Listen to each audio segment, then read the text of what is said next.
Sous le soleil de Roland-Garros, une pluie d'émotions a envahi les tribunes lors d'un hommage grandiose rendu à Rafael Nadal, dimanche 25 mai. Nolwenn Leroy et son compagnon Arnaud Clément faisaient partie des invités. Dimanche 25 mai, l'émotion était palpable sur le court Philippe Chatrier. À l'ouverture de l'édition 2025 de Roland-Garros, un hommage exceptionnel a été rendu à Rafael Nadal, le roi incontesté de la terre battue. Présent pour cette cérémonie, l'Espagnol de 38 ans, sacré 14 fois à Paris, a remercié le public dans un discours émouvant et en français. « Merci la France, merci Paris. Vous ne pouvez pas savoir à quel point c'est gratifiant de se sentir aimé, à l'endroit qui compte le plus pour soi. Vous m'avez fait sentir comme un Français de plus.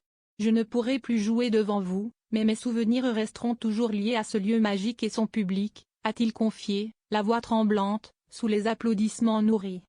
Dans les tribunes, de nombreuses personnalités avaient fait le déplacement pour cette journée historique.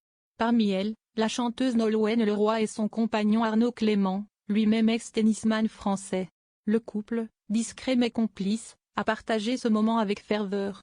Comme tout le public présent sur le court Philippe Chatrier, tous deux étaient vêtus d'un t-shirt couleur terre battue orné des mots « Merci Rafa ». La chanteuse a partagé des clichés de ce moment en story Instagram auprès de ses 143 000 abonnés. On la voit seule en tribune, rayonnante, puis en duo avec Arnaud Clément.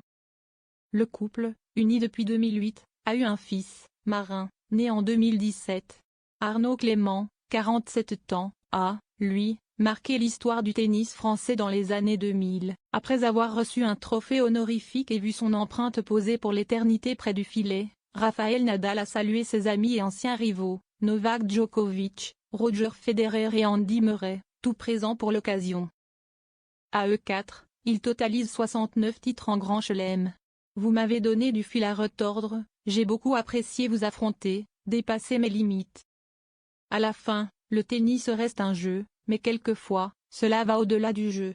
Ça signifie pour moi qu'on peut être bons amis même si on est les plus grands rivaux, a fait savoir Rafael Nadal. Côté personnalité française, le journaliste Thomas Soto, l'animateur Nikos Aliagas et l'humoriste Marc-Antoine Lebray étaient aussi de la partie.